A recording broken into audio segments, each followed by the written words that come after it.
So recently one of my clown loaches has come down with ick, or white spot as it's also known as. This little guy has just been put into the little hospital tank here right now. He's been hiding, but basically this here is what spot looks like. It's just a bunch of white spots all over the fish, and it's basically a kind of parasite. When you notice a fish is sick, the first thing to do is immediately remove them from their current tank and place them into a hospital tank and treat that hospital tank.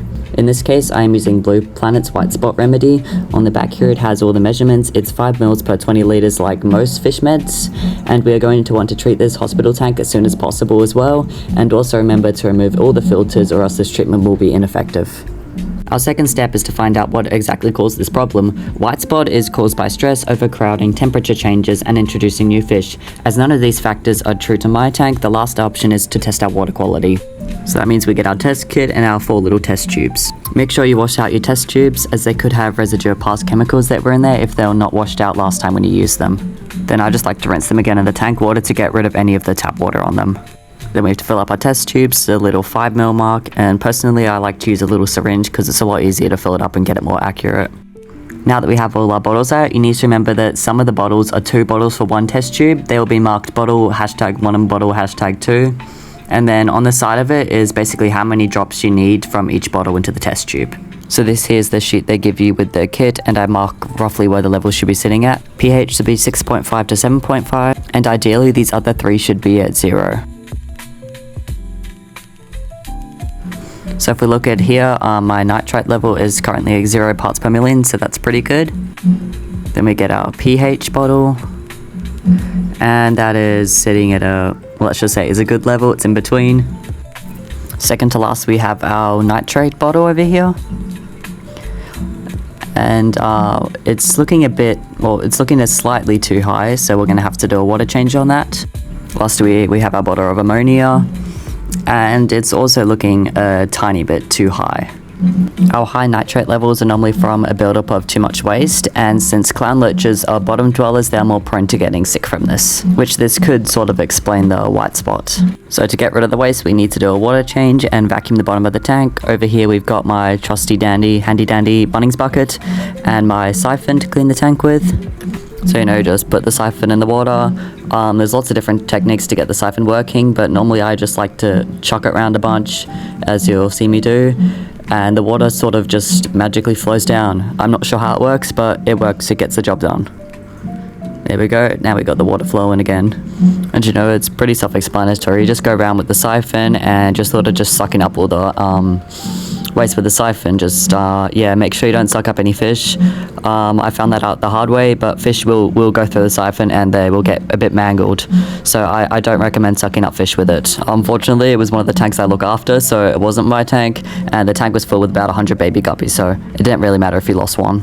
And I don't like to waste all the fish water, so I've got the bucket here and I'm trying to pour it into the garden bed.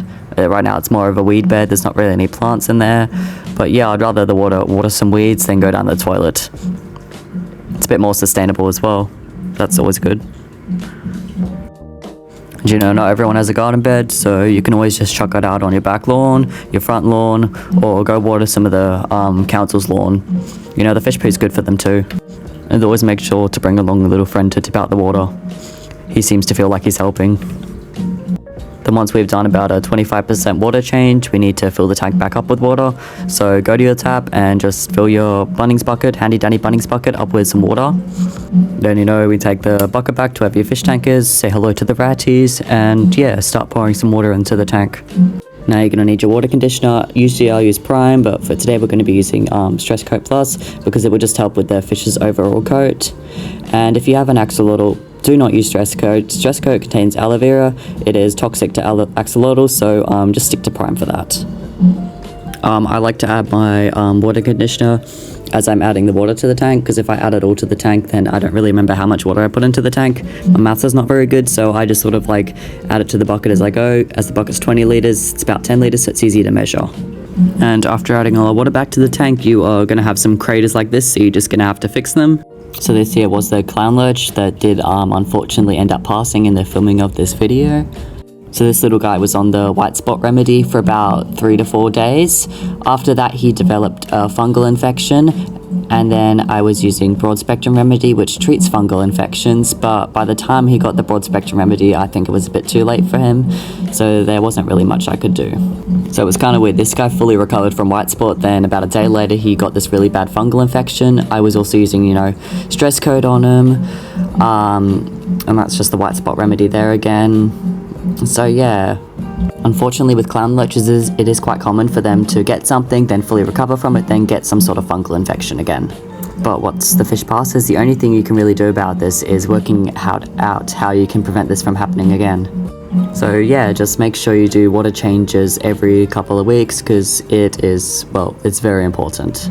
But if you do ever find a sick fish, you need to basically isolate them immediately and work out what the issue is, so you can try and prevent it from spreading to your other fish as well. And basically just follow the steps I showed in the start of this video.